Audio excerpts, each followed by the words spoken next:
بسم الله الرحمن الرحيم.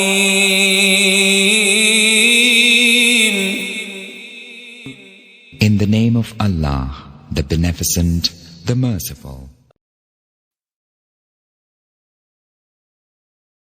القارعة ما القارعة وما أدراك ما القارعة يوم يكون الناس كالفراش المبثوث وتكون الجبال كالعهن المنفوش فأما من ثقلت موازينه فهو في عيشة راضية وأما من خفت موازينه فأمه هاوية وما أدراك ما هي نار حامية